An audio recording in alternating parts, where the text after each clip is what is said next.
Hay trabajos que son tóxicos, que nos hacen mal, que tenemos jefes que nos maltratan y llegás a lugares de mobbing o de acoso y demás, ¿no? Eso ya situaciones mucho más graves, pero que las personas normalizan. Darnos cuenta que eso tiene un costo muy alto. Decir, che, mi yo del trabajo es diferente de mi yo fuera del trabajo, porque es perder un poquito de nosotros. El problema es que el miedo nos miente y ese miedo termina paralizando a un costo que termina siendo demasiado alto. Pero llega un momento que la identidad es tan importante en nuestra vida. ¿Quiénes somos?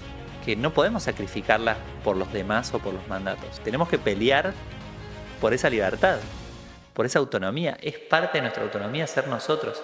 En el episodio de hoy tengo el placer de conversar con una entrevistada que inspira por toda su trayectoria, por todo lo que ha creado en el mundo del trabajo y sobre todo por su historia de vida. Eliana Brachaforte es emprendedora en tecnología y es una de las voces más influyentes en el mundo del trabajo y del liderazgo en América Latina. Cofundó Gallifrey AI y Workana, la plataforma de trabajo independiente más importante de la región. Eli es una gran referente en el mundo emprendedor, también es una gran voz en el mundo de las redes sociales, donde nos habla sobre cómo nos vinculamos con el trabajo, y recientemente publicó Renuncio, cambiar de trabajo y recuperar tu vida, este libro donde además de poner en valor cómo nos conectamos con el trabajo, cuenta su historia de vida. Eli aboga por la inclusión y la diversidad en el mundo de los negocios. En esta entrevista conversamos sobre cómo nos vinculamos con el trabajo, sobre qué le pedimos al trabajo y cuántas veces no nos cuestionamos cómo vivimos ese día a día en el que pasamos tantas horas que en definitiva son nuestro tiempo de vida. Y por sobre todas las cosas hablamos sobre cómo conectar con nuestra identidad vale la pena para vivir una vida más linda, más feliz y más conectada con quienes somos. Eli, bienvenida, qué lindo tenerte acá. Gracias, Dani, por tenerme. Un gustazo. Un gusto enorme para mí y acá tengo el reciente libro Renuncio, tremendo título, Cambiar de trabajo y recuperar tu vida. Nada sutil la tapa, impacta desde portada. Sí, me costó muchísimo encontrar la tapa, porque quería algo así, que comunicara eso que queríamos del libro, ¿no? Yo creo que definitivamente lo lográs y es una declaración muy fuerte, la del renuncio. Y nos lleva directamente a, el comienzo de nuestra charla, que tiene que ver con un tema en el que vos te especializás, has puesto en conversación, y que está en conversación en todos los que estamos en vida profesional activa, ¿no? Que tiene que ver con cómo nos vinculamos con el trabajo y con la parte polémica un poco de cómo nos vinculamos, ¿no? Estamos muy acostumbrados, Eli, a vender tiempo de vida y a no darnos cuenta que el trabajo en realidad es nuestro tiempo de vida. ¿Qué pasa ahí? Y pasa que desde del lugar que yo lo pienso, la mayoría de nosotros necesitamos trabajar para sobrevivir. O sea, necesitamos hacerlo porque generamos ese ingreso que nos permite lo básico y un poquito más, si podemos, ¿no? Y es algo que nos exige la sociedad también desde muchísimos lugares, ¿no? O sea, el trabajo hay que hacerlo y desde ese lado es una obligación en parte y en otra parte ocupa un lugar de muchas horas en nuestros días. Cuando en su momento hablé con vos y me hiciste acordar de cómo comienza este libro, de un blog post de Tim Urban, que habla de las semanas que tenemos en nuestra vida si viviéramos hasta los 90 años. Y empiezo el libro pensando, bueno, ¿cuántas de esas semanas tenemos trabajo? O sea, tendríamos que estar trabajando unos 40 años de nuestras vidas, más o menos. Y cuánto tiempo de nuestro día está dedicado a eso, ¿no? Y es más que 8 horas, que es el normal que tenemos hoy, porque además muchos tenemos tiempo de viaje y demás. Y cuando hice ese cálculo para ponerlo en el libro, yo quedé sorprendida porque es muchísimo tiempo. Entonces, aunque lo tenemos en claro de que sí es mucho tiempo, cuando lo ves escrito y decís todas esas horas de mi día están ahí, empezás a pensar y decir, bueno, pero ¿por qué entonces permitimos a veces que el trabajo se convierta en algo que, bueno, lo tengo que hacer, voy, si no es malo, ¿no? Es, bueno, voy, lo hago, es un tiempo, bueno, voy a estar aburrida, no la voy a pasar tan bien, pero bueno, lo tengo que hacer. Y entonces, bueno, por lo menos que me dé mis 2 semanas de vacaciones al año y con eso seré un poquito feliz. Y para mí eso no está bien. O sea, esa normalización de mínima que hacemos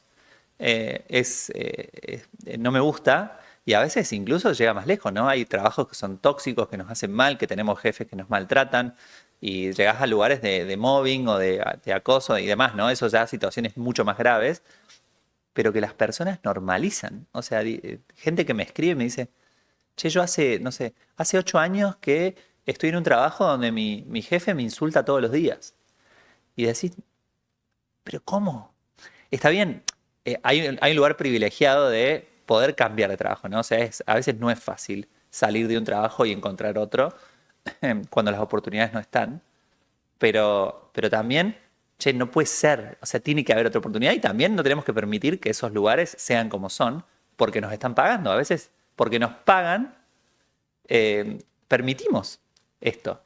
No está bien. Desde ese lugar es la base de mucho de lo que me inspira a mí a lo que hago, ¿no? Y desde ese lugar un poco surge el libro. Sí, ¿y por qué crees que concebimos en gran parte o normalizamos esta idea de que el trabajo tiene que ser un sacrificio y que mi vida empieza después de las 18, ¿no? Entendiendo un trabajo de 9 a 18 como el trabajo convencional. Bueno, después me sacrifico acá, después mi vida empieza después. Digo, esa idea, que es un poco antigua del trabajo, ¿está más normalizada de lo que creemos o está más vigente de lo que pensamos? ¿Y por qué, Eli? ¿Por qué crees que es así? Bueno, un poco nos educaron así, ¿no? Mm. Nos educaron en el sacrificio y en el después, en el esforzate ahora porque después eso te va a rendir frutos. Nos educaron mucho en eso. Yo cito a uno de mis autores preferidos, que es Mijael Ende, que escribió La historia sin fin, que todos lo conocen por eso, pero hay un libro que escribió que se llama Momo, que habla, es un libro que habla mucho es anticonsumismo, ¿no? El libro, pero te cuenta un poco eso de que las personas en ese mundo no tan imaginario que plantea el libro, las personas trabajan para comprarse cosas, para que les ayude a ahorrar tiempo, para después poder comprarse mejores cosas o tener un poquito más de tiempo libre que después no tienen porque necesitan trabajar más para poder conseguir más cosas, ¿no? Y bueno, es un reflejo un poco de lo que somos. Es como el lavavajillas, ¿no? Me ahorro tiempo para no lavar platos, pero después ese tiempo lo pierdo de otra forma porque necesito trabajar más o lo que sea. Entonces creo que crecimos en ese concepto de, che, el trabajo, y te lo piden a veces los jefes, ¿no? Y bueno, pero acá estás para trabajar, o sea, no estás para pasarla bien.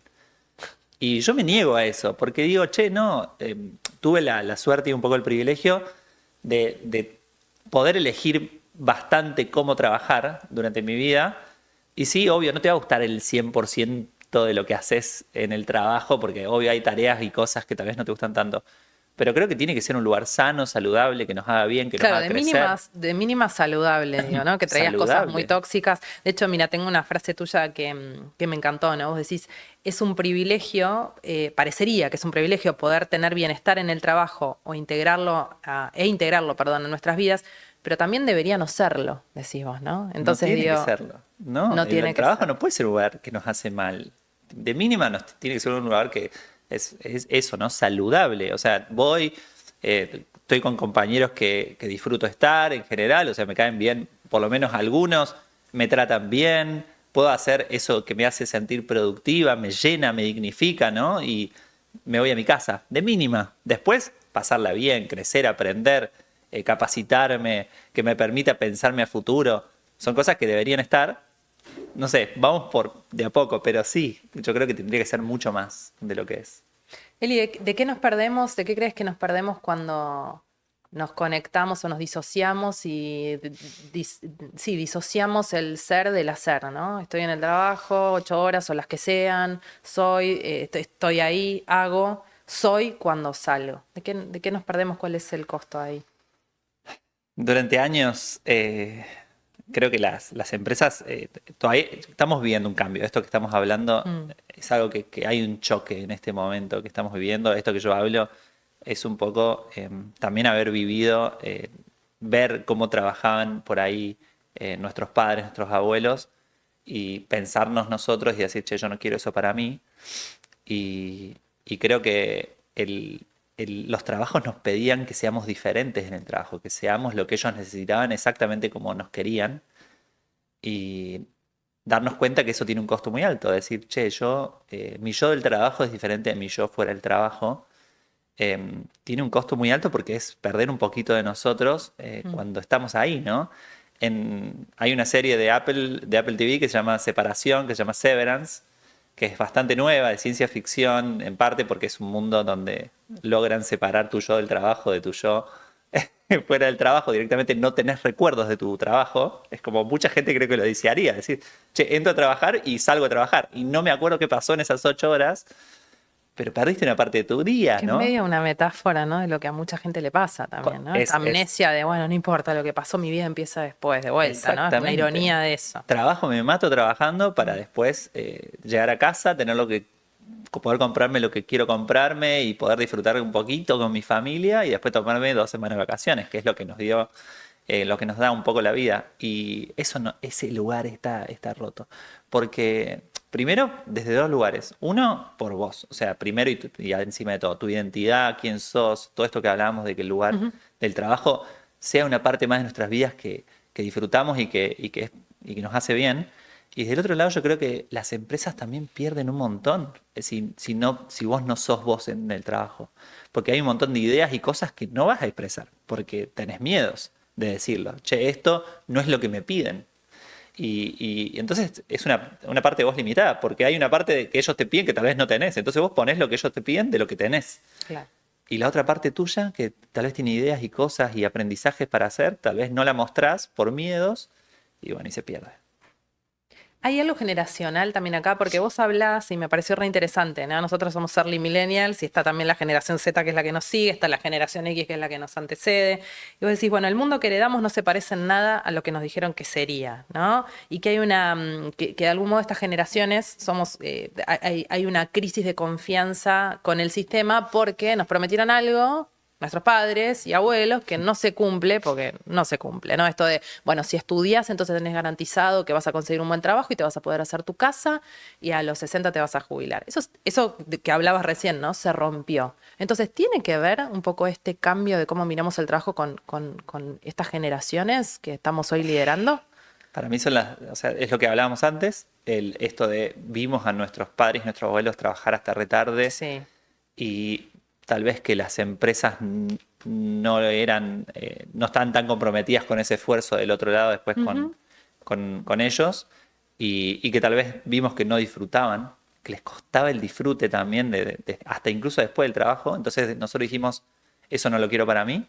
Y del otro lado, cuando entramos al mundo laboral, nosotros nos dijeron, tenés que estudiar, tenés que recibirte. Lo pongo en el libro, los millennials hoy somos la generación que más estudió, con más títulos de la historia, o sea, con más educación. La generación Z va a hacerlo, o ya se está convirtiendo en la generación más educada de la historia.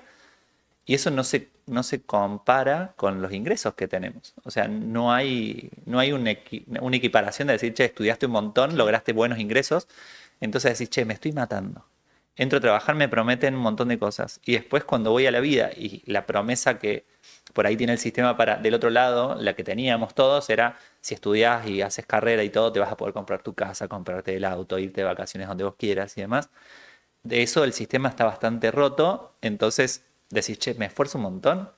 ¿Para qué? Y además yo aprendí que también hay que disfrutar un poco el hoy. Entonces, si quiero comprarme mi café caro, como nos critican a las generaciones más grandes, no, porque ustedes se gastan todo en café o en viajecitos, y decís, bueno, pero tampoco tengo proyección. Entonces, está un poco roto y nos critican del otro lado, pero claro, ellos ya se compraron sus casas y pudieron hacer cumplir sus promesas y nosotros no tanto. Entonces, está todo en crisis el sistema. Claro. Y nosotros dijimos, bueno, ¿sabes qué? Mínimo quiero pasarla bien en estas 8 o 9 horas que estoy acá y que me haga bien. Y creo que ahí es donde chocamos y no está resuelto todavía, porque para cómo después va a venir esto que vos decías, la jubilación, no sé qué va a pasar. Que también es otra de las crisis. Hay muchas crisis que están por venir, que no están resueltas.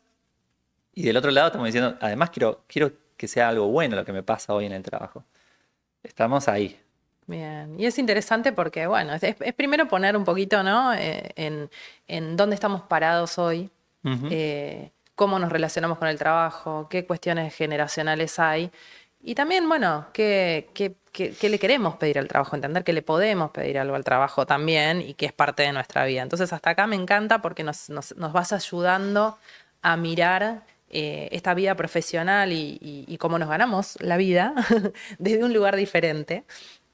Y también desde esta posibilidad, que quiero como entrar acá en esta parte de nuestra charla, de cuestionar un poco algunas cosas. Empezando por las propias. Hay una palabra re fuerte que así como el renuncio de la tapa, vos trabajás un montón y traes un montón y tiene que ver con los mandatos, ¿no? Vos decís, tengo acá una frase tuya que me encantó, creo que jamás tomamos una decisión totalmente libre de mandatos, pero a veces sentimos, decís, un revoloteo en la panza cuando el grado de libertad en una decisión es lo suficientemente alto y me fascinó, por eso me la marqué y la traje, ¿no? Digo, todos traemos algún mandato y eso influye en las decisiones que tomamos y por supuesto en las profesionales. Y acá me meto y mezclo un poquito con tu propia historia. Sí. Digo, porque vos venís de empresa familiar, desde tu abuelo, papá, digo, y había como un mandato a seguir que en algún punto desafiaste. Hace muchos años también. Entonces, bueno, ¿qué nos pasó con los mandatos? Y contanos un poquito ahí cómo arranca también tu historia de vida profesional y de decisión, Eli. Los hermosos mandatos están presentes en todos lados, en la sociedad, desde la familia y demás. Y a mí me pasó eso que mi rebeldía la limité a ciertas áreas por mucho tiempo, porque yo había censurado una parte de mí, una parte de mi identidad durante muchísimos años, y yo ya había sentido que eso era suficiente. Esto es una lectura de una señora de más de 40 años que ahora entiende cómo tomó decisiones cuando era joven, ¿no? Pero me pasó eso, yo había ocultado que sentía que mi género asignado al nacer no me representaba y creo que eso me ayudó a tal vez decir, bueno, no voy a sacrificar más que esto por el resto, en parte, ¿no? Así todo cumplí un montón de mandatos. Quiero creer que muchos porque quería, pero en la parte profesional lo que me pasó fue que mi papá había pensado mucho que la empresa que había empezado mi abuelo y después él había hecho crecer y le había ido muy bien, eh, era para sus 3 hijos varones. Y, y yo era la más grande, entonces me tocaba primero además entrar en eso. Entonces, viste, si tu hermano más grande ya entró, es como más fácil. Si sos el segundo, Claro. decir, yo me escapo por la tangente. Claro, pero tocó ser la más grande. Claro, era la más grande, así que era yo primera. Entonces, lo hice un año. Mi primer año después de terminar la universidad, trabajé en la empresa de mi papá. También me gustaba la idea porque era una oportunidad de vivir en Buenos Aires, porque habría una sucursal en Buenos Aires. Le dije, bueno, yo quiero ese proyecto. Estuvo bueno, estuvo lindo. Fue una primera experiencia de emprender en parte, porque era todo nuevo y había que armar un montón de cosas que no había Claro, acá. tenía el condimento de la aventura de venir a Buenos Aires también, ¿no? Tenía Bien. condimento de la aventura. Yo recién empezaba una relación con quien es hoy mi mujer, entonces también me traía el corazón hacia Buenos Aires. Claro, yo estaba acá. Y después de ese año me di cuenta que no podía seguir ahí, que yo era la hija del dueño. Entonces era como que ya se perdía una parte más de mi identidad quedándome en la empresa de mi papá. Y que no, necesitaba hacer mi propio camino y necesitaba buscar otra cosa y que quería buscar algo que me gustara a mí. Intenté trabajar en videojuegos, porque amo los videojuegos, es parte de lo que me gusta, y los sueldos eran muy, muy bajos. Y como dijimos antes, hay que vender tiempo y tratar de sobrevivir, y no iba a sobrevivir de eso, así que tuve la suerte de encontrar una oportunidad cuando justo estaba abriendo Google oficinas en Argentina y yo amo la tecnología desde que pude tocar una computadora y era mi sueño trabajar en Internet desde que había podido entender lo que era y lo que cambiaba el mundo con esto. Y bueno, y esa decisión fue la que cuento en el libro que me hizo revolotear la panza porque de todas las oportunidades que tuve, el privilegio de tener en mi vida, que fueron muchas, algunas las elegí más yo. Esto que yo digo es, algunas las elegís un poquito vos y un poquito te las traen y entonces vos decís, bueno, che, esto está bueno. No sé si me encanta, pero lo hago porque está bueno, es una buena oportunidad.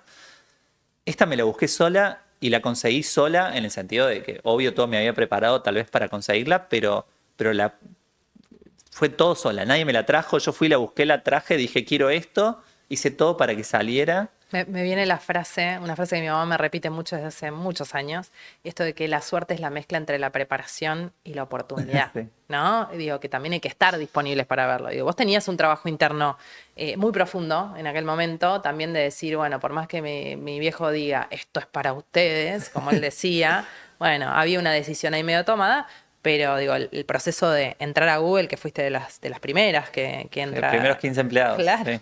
Sí, tampoco fue sencillo, digo, había una mezcla, ¿no? ¿Qué opinas de esto? Porque a veces también está, bueno, pero mirá qué suerte que tuvo, la pegó y entró a Yo, Google, ¿no? yo hablo de esto bastante porque sí creo que hay mucha suerte de cómo entramos en la vida, que nos toca cuando nacemos, esas cartas, y después también en el recorrer hay otro grado de suerte, pero es una maratón y también es cómo nos preparamos ante esas cosas que aparecen para lograrlo. Eh, yo siempre digo, fui de tomar mucho de lo que me aparecía, o sea, de decir, quiero hacer esto. O sea, mis papás por ahí tuvieron la inteligencia de, che, tenés que aprender inglés, tenés que...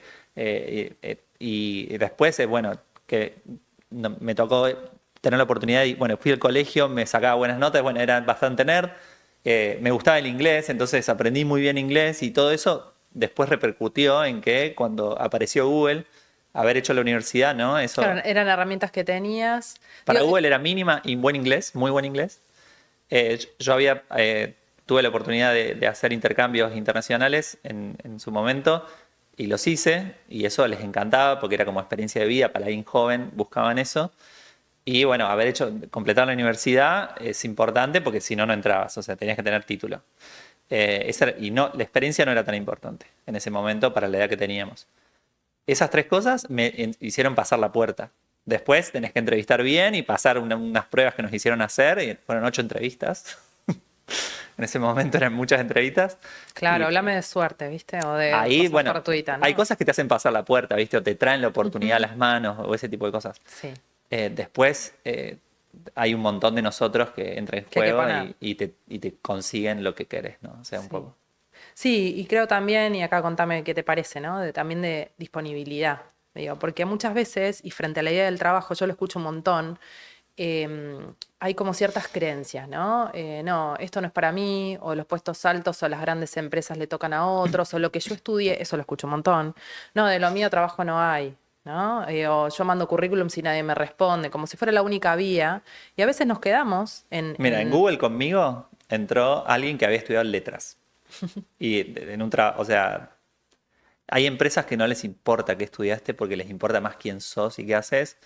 claro, todo lo opuesto a lo que hablamos al principio, ¿no? Exactamente. Sí, Y creo que yo siempre lo hablo también desde ese lugar de, che, ojo, porque a veces pensamos, y esto me pasó cuando yo me negaba a reconocer mi identidad, porque pensás ya el resultado, decís, yo eh, eh, nunca voy a ser eso que pienso que quiero ser. O sea, no voy a llegar a ese lugar. No, siempre voy a parecer, en mi caso, ¿no? Muy masculina y no importa en realidad si eso va a ser así o no. Lo importante es decir, bueno, che, te vas a gustar en ese camino y a dónde vas a llegar y no lo vas a saber hasta que lo recorras. Y después hablo desde el lugar de, che, ojo, porque construirse lleva tiempo. Entonces, si vos enseguida decís, che, yo estudié esto, de eso nunca voy a llegar a director, ¿qué sabes? O sea, hacé el camino, construíte, apuntá para ese lado. Después tal vez ni querés ese trabajo, pero esa ahí construcción está. te va a dar otras cosas que llevan tiempo. O sea, la mayoría de las historias que escuchamos a veces tienen esos éxitos rápidos Sí, o que lo no, vemos así, claro. claro, o lo pensamos así, y después decís, che, yo tengo 43, o sea, esto, cuando yo le hablo por ahí a personas más jóvenes, es, chicos, lleva tiempo, yo no hablaba así, no me podía expresar de esta forma, no hice todo esto que hice me llevó años, o sea, mi empresa, tuve 11 años en la empresa que construimos, cuando emprendí, digo, al principio haremos nada y nos fue muy mal muchas veces en un montón de cosas, equivocamos un millón de veces, casi nos fundimos 3 veces, o, bueno, sí, las grandes, Pero otra, y después construimos y bueno, y sostuvimos y salió. Pero, y podría haber muerto y no pasa nada, hubiera sido un aprendizaje, pero eso lleva tiempo construirse. Entonces, si vos te lo ves desde atrás, desde lejos, desde donde empezás, parece imposible, o sea, no llegamos más. Es un poco el término que vos usas varias veces en el libro, lo trajiste hace un ratito, ¿no? Esto de que la vida es más un maratón que una carrera de sprint de 1000 metros, ¿no? O de 10 kilómetros, no sé, como son 42. Hay que darle tiempo y en el medio no es tanto llegar, sino en quién te vas convirtiendo y cómo te vas conociendo en ese proceso. Digo, capaz de decir, bueno, apunto a ser, como dijiste recién, el director de o la directora de, y después cuando estoy en la mitad del camino me doy cuenta a los 40 que quería hacer otra cosa, pero todo es parte, ¿no? Todo es parte, para mí está bueno tener como un norte de algo, che, me gustaría esto. Yo sabía que quería trabajar en tecnología, sabía que quería emprender, pero no sabía cómo iba a llegar a eso. Traté de apuntar un poco para ese lado. Dije, en el momento que apareció Google, fue como, bueno, quiero esto. Tal vez no hubiera salido, pero bueno, hubiera buscado otro camino. Y después la oportunidad de emprender se me apareció más sola. O sea, por la construcción que hice, Claro, obvio, claro, por el porque camino conocí corporativo. gente en ese camino que después me invitó a emprender. No, no fue algo que yo activé por mí misma, pero se me apareció una oportunidad única que supe reconocer, che, esto no va a pasar de nuevo. Así lo hablé con mi mujer en ese momento, le dije, che, estamos en el horno, porque esto es una oportunidad única de emprender con alguien que ya había emprendido en internet, tecnología, y que estaba muy buena la idea. Vamos a hacer esto. O sea, ¿qué te parece? Pero me parece que hay que hacerlo. Y, bueno, eso es lo que te va llevando, ¿no? O sea, de repente vos no sabés de dónde van a aparecer las oportunidades, pero si vos te estás moviendo, generando, conociendo gente, haciendo cosas, y es más probable que aparezcan. Bien, bueno, tomo acá en esto que decís, estar atentos, ¿no? Como estar atentos y receptivos y no tanto Sí, en la queja cotidiana, que también lo escucho un montón, donde el contexto, la situación del país, del mundo y todo termina tiñendo la situación y vos decís, no, bueno, ¿para qué? ¿Para qué voy a forzarme si total está todo mal? Bueno, en realidad estar disponibles y estar receptivos como, disponible. claro, cuando vos te llega en el momento que tiene que llegar esta oportunidad, que vos la ves como una oportunidad, y ahí me viene esta palabra, porque entramos en Workana ahora, ¿no? Ok. Entramos en tu momento de emprender y hacer lo propio. ¿Podemos diseñar el trabajo y el que queremos? Digo, porque emprender es un poco eso, ¿no? Como, Yo sabía que quería emprender porque la mayor razón para hacerlo, en parte, era llegar a... Perdón. En parte la razón era porque me gustan las cosas difíciles cosas nuevas, complejas, resolver problemas. Algo que nadie nunca hizo antes y tratar de ver cómo hacemos algo nuevo, diferente. Eso me encanta. Pero del otro lado era la libertad de cómo hacerlo. Emprender te da eso, decir, che, sí, no tengo mucha plata, pero ¿sabes qué? Nosotros decidimos todo. O sea, somos un equipito de 4 o 5 y decimos, queremos que tenga esto y lo decidimos. Que a veces en las empresas más grandes es muy difícil. Tu trabajo se acota bastante y podés decidir sobre ciertas cosas, pero de un montón no. Entonces yo quería esa libertad. Y en esa libertad un poco está también la libertad de diseñar cómo vamos a trabajar en ese lugar, cómo creamos esa cultura de trabajo. Y es algo que yo tal vez no lo había pensado tanto en ese momento, pero me llevé un montón de cosas de Google que me encantaban a nivel cultura. mira, Y después otras que fuimos tomando junto con mis socios de otras empresas. Después tomamos mucho de Netflix. En su momento tomamos mucho de WordPress, porque WordPress fue una de las primeras empresas que trabajaba 100% remotas. Entonces aprendimos mucho de cómo ellos trabajaban. Después tomamos de GitLab, que es otra empresa que trabaja mucho remoto, que nosotros teníamos mucho de esa cultura. Y en eso fuimos construyendo y después cosas propias. Cosas que vos decís, bueno, esto me gusta, esto me parece que está bueno trabajar así. Y es de las cosas que más disfruto, armar equipos de personas que después, si lo logro, disfrutan trabajar entre ellas, ¿no? Y construyen cosas increíbles juntas y obtenemos resultados, ¿no? Porque trabajar también es trabajar para construir y obtener resultados. Y un poco es el resultado de eso de, che, si lo disfrutamos y además conseguimos lo que queríamos, es como espectacular. qué lindo eso que decís. Me venía una parte de tu libro muy interesante también, que, que vos traes en esto de que un trabajo saque lo mejor de nosotros mismos. Por un lado, tiene que cumplir con ciertas características. La venimos charlando un poquito, ¿no? Que tiene que ver con los líderes que tenemos, con la cultura del lugar que elegimos o en el que trabajamos, y también con la autonomía. Y esa autonomía viene un poco de los dos lados, decís vos, ¿no? Y es una palabra clave en tu libro. ¿Qué sería? ¿Cómo un trabajo nos da autonomía y cómo nosotros desarrollamos la propia autonomía?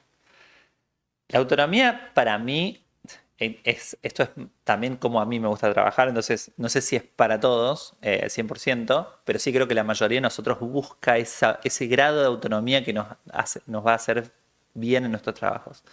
En mi caso, a mí, yo quiero el mayor grado de libertad posible al trabajar. Entonces, la autonomía es como lo que está debajo de libertad. Y la autonomía lleva dos cosas. Primero, yo elijo cómo hago las cosas que quiero hacer a nivel trabajo, cómo soy productiva, en dónde trabajo, en qué momentos, con quién. No importa cómo, o sea, yo genero, yo elijo todo de cómo hacerlo porque yo sé, porque me conozco también, llevo un grado de autoconocimiento, cómo lo hago mejor y además cómo ese día lo hago mejor. Cómo, che, hoy quiero hacerlo así o de esta forma o necesito esto para trabajar bien. Entonces, a veces la autonomía está asociada un poquito a autoconocimiento, experiencia y demás.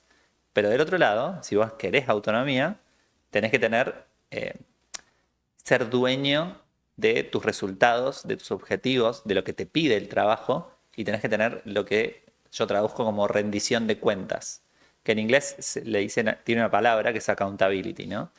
Que es una palabra que no tiene una traducción exacta, entonces le decimos rendición. Tenés que saber rendir cuentas. Y rendir cuentas significa que si tenés una responsabilidad, tenés un objetivo, sos dueño de un proyecto, estás llevando algo adelante, sos la persona que más sabe de eso, sos la que conoce de punta a punta lo que está pasando, y si alguien te pregunta algo, vos decís, no, esto está así, estamos en esta etapa, no necesito ayuda, acá lo llevo, mirá, vamos bien, o levantar la mano a tiempo también, che, no me está saliendo, necesito ayuda.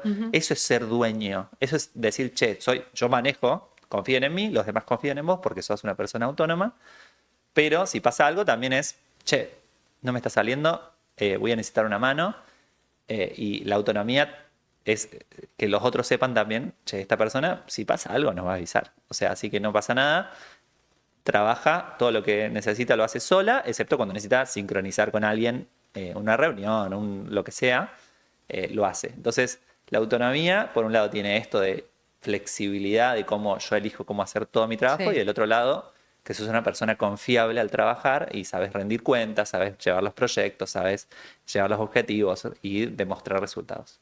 Bien, interesante, digo, ¿no? Para entender qué grado de autonomía es importante para cada persona, según cómo te vinculas con tu necesidad de libertad frente al trabajo. Digo, pues yo lo siento un poco Sí, como porque vos, tal vez vos pero decís, no todo el che, mundo. quiero un Sí. trabajo que, no sé, llego a la mañana y el trabajo me llega y lo voy cumpliendo Resuelvo y y me ya. voy a las 6 de la tarde y yo disfruto eso. Está perfecto. No, no hay ningún problema. Bárbaro. Claro, claro. Está bueno. Es interesante eso, ¿no? Como preguntarnos, bueno, a ver, qué grado de autonomía quiero y cuánto le pido de eso al trabajo y cómo eso lo vinculo con mi sensación de libertad, ¿no? Está 100%. buenísimo, está buenísimo. Eli, ustedes fundan Workana, digo, crean una empresa espectacular que cambia también mucho del paradigma del modelo de trabajo, acompaña ese cambio con el trabajo remoto, digo, bueno, logran hacer una startup tecnológica súper, súper exitosa. Y también a vos en lo personal te llega un momento en el que querés un cambio, porque digo, vos terminás diseñando esa empresa que querías con tus socios, digo, y llevándola a un gran lugar, pero también aparece un cambio, digo, ese diseño del trabajo que queremos, entonces, también puede cambiar y adquirir un montón de matices distintos a lo largo de nuestra vida. ¿Y cómo te pasó a vos ese quiebre? Eh, sí, dejar Workana fue muy difícil. Porque como proyectos que tuve en mi vida, hoy sigue estando, si no me pienso a mí como mi propio proyecto, digamos, o sea, está mi familia y mis hijos y mi mujer y después, si querés, está Workana, que un poco es parte de mi proyecto laboral, no sé, de vida, proyectos de vida. Y Workana es como ese otro proyecto enorme, como que se siente como un hijo a veces, que generaste, que no existía y ahora existe y tiene 13 años y cambió miles de vidas. Entonces es como... y además que le pones tantas expectativas adentro de qué va a ser y cómo entro y cómo lo hago y cómo me voy. Y yo tenía un proyecto de cómo me iba de Workana, porque como emprendedor en tecnología, en general nos pensamos que en algún momento ese proyecto lo vendemos o pasa algo que nos hace irnos. Pues yo tampoco me pensaba tanto tiempo. De hecho, no me pensaba 11 años, que fue lo que estuve en Workana. Me pensaba menos años al principio. Y siempre pensé que la íbamos a vender y que eso iba a generar que en algún momento, bueno, hacemos una venta y estoy un par de años más y me voy y hago otra cosa. Y eso no pasó. Casi pasa en un momento, casi pasa, casi la vendemos, salió muy mal. Y en ese momento que pasó esa casi venta, y pasan otras cosas, que se va alguien que yo admiraba mucho, que habíamos conseguido que trabajara en la empresa, y además estábamos en una posición débil a nivel finanzas, entonces había que arreglar un montón de cosas. Me hizo dar cuenta que, che, ahora que no se vendió, la situación cambió, el contexto internacional, entonces la empresa no se iba a vender seguramente por muchos años, y ahí yo dije, uff, yo no estoy para 4 años más de esto, no sé, por lo menos. Y ahí cuando hice ese pensamiento de, che, 4 años más no lo veo, ahí cuando dije, bueno, me voy a ir, no sé cómo. Desde ese momento de realización, de darme cuenta, hasta que me fui pasó 1 año y medio, porque responsabilidad, compromiso, en parte porque la empresa estaba en una posición débil, entonces me quería quedar hasta que la empresa esté más fuerte, pero también yo tenía que hacer ese duelo de ese cambio, de eso que no pasó. Y también entender, bueno, si no estoy porque, viste, empezás a unir tu identidad al trabajo muchas veces. O sea, como que yo era Eli de Workana, era la cofundadora de Workana y sigo siendo en parte, o sea, nunca se va a ir del todo eso, porque también es un orgullo, pero era como Eli, cofundadora de Workana en todos lados y también tenés que hacer un duelo de, bueno, si no soy la cofundadora de Workana o si no estoy ¿Quién trabajando en soy? Workana, ¿quién soy? Y los primeros meses después de que me fui de Workana, en octubre de 2023, eh, fueron, fueron de descubrimiento y, y de bajar un poco, tratar de bajar la espuma, pensar, dejarme aburrir. Hace años que no me dejaba aburrir. De decir, che, ¿hoy qué hago? No sé. Los primeros meses tuve tener la suerte, ¿no?, de poder cambiar un trabajo y dejarlo y tomarte meses de a ver qué pasa, hasta que empecé a descubrir nuevas facetas que hoy disfruto un montón. Y que tuve que dejar de lado otras cosas. Tuve que dejar de lado un ingreso regular, alto, era un muy buen ingreso y que de repente eso no estaba pasando. Yo nunca había sido independiente. Yo había cobrado un sueldo desde que terminé la universidad, casi. Había tenido un ingreso mensual que la verdad que te da una seguridad muy Claro, buena. inclusive como emprendedora, digo, porque vos armaste tu empresa con tus socios y había una estructura en la que... Hubo unos meses que no cobré sueldo al principio, pero después ya siempre cobramos sueldo, por suerte. Y después alguna vez, cuando la empresa no estuvo tan bien, no cobré sueldo unos meses, después los volví a cobrar, pero nunca fue nada que yo pensara, che, no voy a tener un ingreso. Entonces, esta vez era la primera vez que, che, no hay ingreso y no tenés un plan. Como, ¿y ahora? Entonces, esa ansiedad, reconocer esa ansiedad, entenderla, hacer este proceso, dejarte llevar por el proceso. Por eso yo hablo mucho del libro de, che, hay que confiar en el proceso, porque te empiezan a dar un montón de ansiedades, sobre todo en estos procesos que tienen que ver no solamente con vos, porque también tiene que ver con los ingresos tal vez de tu hogar. En mi caso, yo era el único sostén a nivel ingresos. Y entonces me daba ansiedad. Tenía ahorros, pero era como, bueno, pero ¿cuánto de los ahorros quiero consumir? También es como los ahorros de la familia. Entonces los mandatos empiezan a pesar che, no podés no estar generando un ingreso mensual. Andá, búscate un trabajo, nena, déjate de joder. Claro, la frase, ¿no? El Obvio, mandato, te la vienen frase todas, mandato. tu voz interior te empieza a repetir un montón de cosas que son los mandatos. Y, y en parte, bueno, tuve que hacer ese proceso de dejarme llevar hasta empezar a encontrarme de nuevo en esta etapa desde un lugar re diferente, porque estoy emprendiendo de nuevo, pero con con otra cabeza. Estoy haciendo contenido, escribí un libro, todas cosas que no hubieran pasado, no hubieran ocurrido. Y que disfruté un montón hacer este libro, escribí este libro, disfruto un montón creando contenido, me dejé llevar hice un montón de amistades nuevas, entre ellas usted, Esa pero... suerte. Y claro, porque no sé si hubieran pasado, ¿viste? Es como me di espacios que estando tal vez en mi lugar anterior no estaban. Y porque además me consumía muchísimo tiempo, ¿no? Y bueno, por suerte ocurrió. ¿Qué fue? Y acá me traes directamente a hacerte una pregunta más profunda, porque digo, muchas de las decisiones que tomaste tienen su núcleo en poder aceptarte tal y como sos y en poder reconocerte y en poder contárselo al mundo, ¿no? Y, y la pregunta que me llega es, ¿cuál es el costo que pagamos por no reconocernos tal y como somos, ¿no? Por no animarnos a vivir esa vida que queremos vivir? Porque muchas veces pensamos más en el costo de lo que puede pasar si nos animamos a ser quienes somos, pero no pensamos en el costo de lo que puede pasar si no. El costo de no ser nosotros, le pongo en el libro. Y es, desde mi punto de vista, por experiencia propia, un costo altísimo. Yo durante... Perdón. Se me cierra.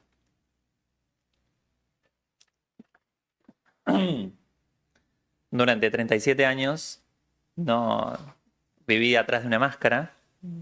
Entonces es como si todo fuera sepia en parte, ¿no? Como que todo lo que vivís tiene menos color porque, porque no sos vos realmente quien lo está disfrutando.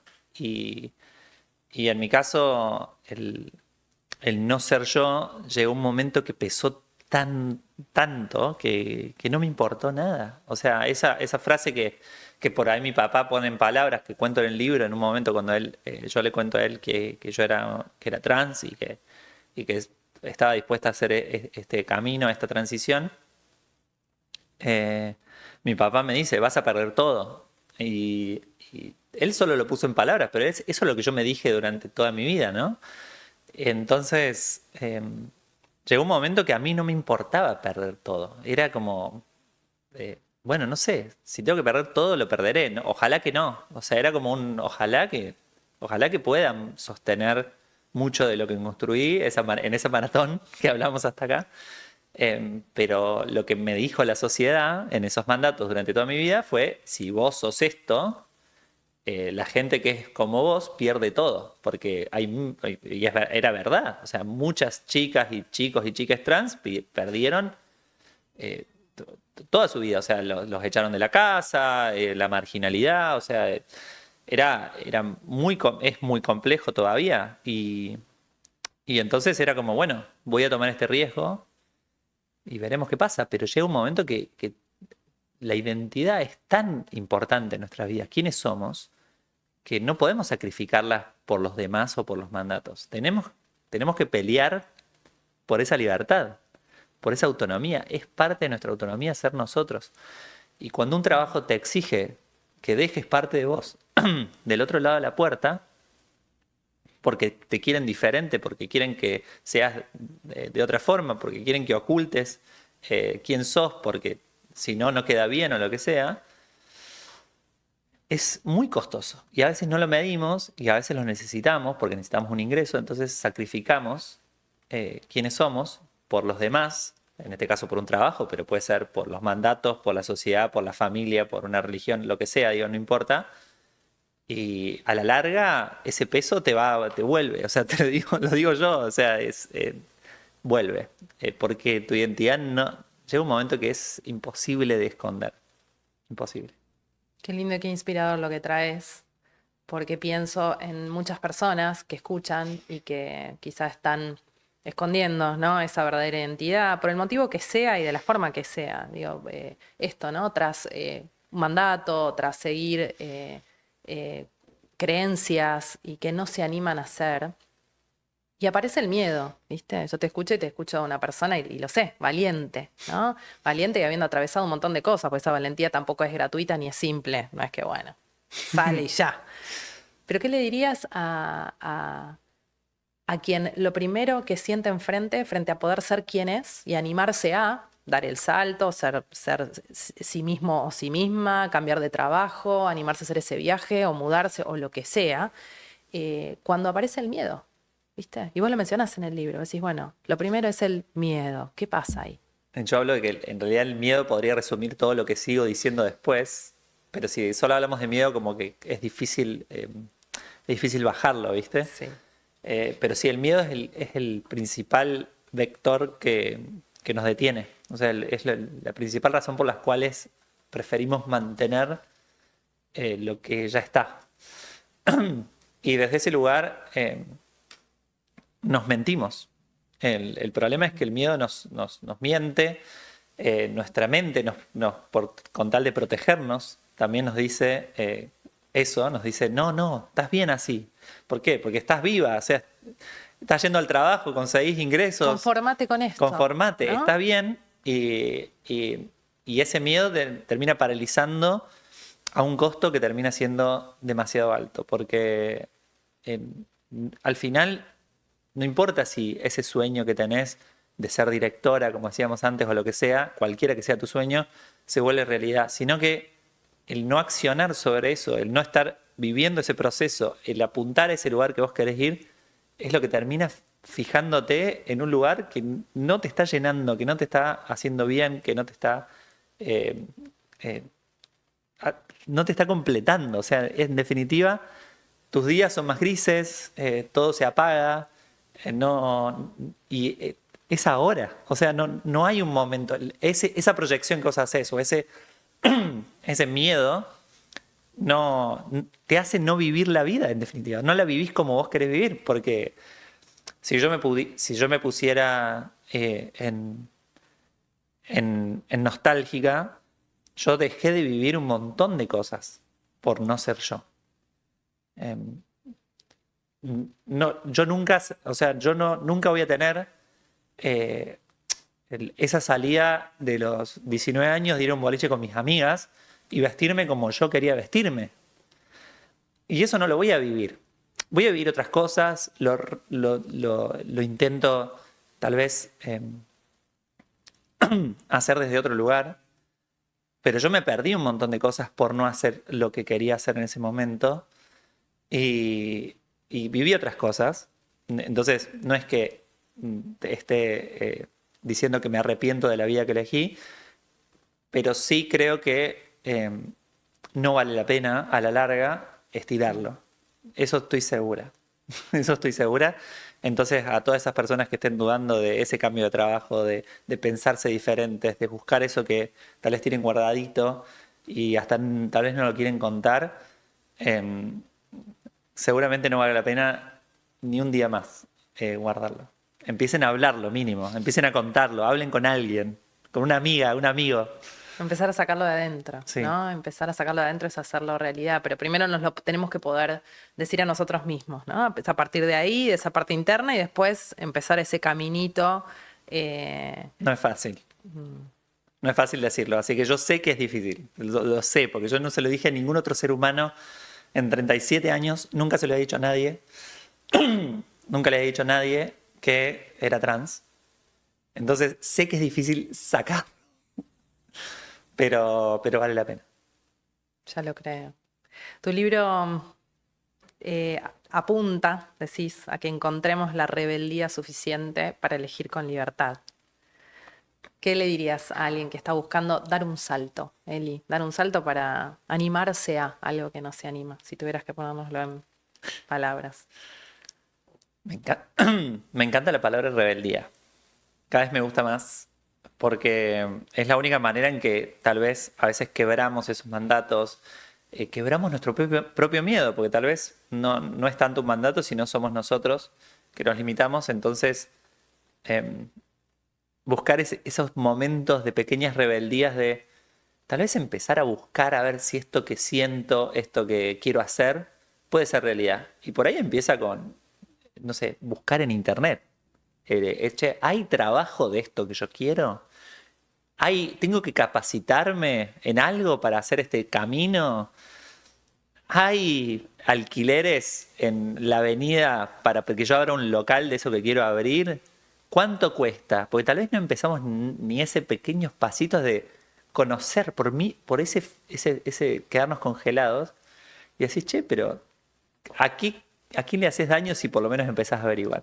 Y yo creo que esos pequeños pasos de entender eso que queremos, porque a veces ni lo llegamos a entender, eh, nos empiezan a dar confianza para generar esa rebeldía, para hacer ese movimiento. Hermoso lo que acabas de decir, ¿no? Cómo está en coherencia con la idea de esta maratón que es la vida, que es como vamos planificando, en el medio capaz hay que cambiar de estrategia, en el medio vamos probando algo y tenemos un objetivo, pero bueno, es una carrera larga, digo, ¿no? Entonces empieza dando ese primer paso. Eli, como última pregunta, me gustaría invitarte a viajar en el tiempo, porque nos has inspirado un montón, nos traes vos con tu propia historia de vida, digo, como empresaria, como emprendedora, como mamá, como todas las Elis que has sido, un montón y que sos.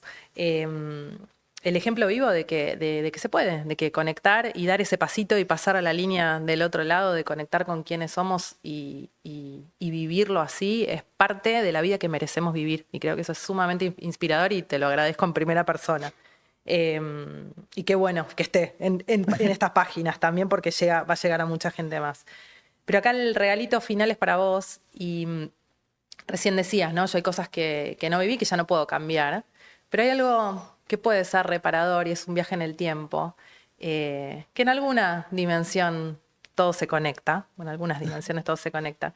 Y es, si hoy, desde la Eli que sos hoy, viajáramos en el tiempo y tuvieras que encontrarte, y está acá, en algunas palabras tuyas, con esa Eli de 10 años, ¿qué le diría la Eli de hoy? Es lo que hablábamos de que a veces proyectamos para adelante, ¿viste? Y decís, yo quiero hacer eso y después te frisa y te da miedo, entonces nunca lo haces. Creo que le diría, mira, vas a ser vos, o sea, y va a estar bien. Y no va a pasar todo eso malo que vas a pensar que puede pasar. Em, Eso es un poco lo que siempre sentí que me tenía que decir a mí misma cuando me pensaba, es, che, es increíble porque jamás imaginé que podía estar donde estoy hoy. Imposible. Entonces por eso la maratón es tan importante, ¿no? Porque yo proyecté un montón de sueños. Uno era representarme en el género que Uno era representarme en el género que siento que soy, que me identifico, pero pensé que era imposible. O sea, siempre pensé que no iba a pasar nunca. Y todavía hay días que no puedo creer que estoy acá. Y sonrío al espejo. Qué lindo. Me quedo con eso y me quedo con ese viaje que ese mensaje fue entregado a esa nena. Sí, lo sabe. Gracias, Eli. Gracias por inspirarnos y despertarnos también. Gracias, Dani. Gracias por invitarme. Un Muchas placer. gracias.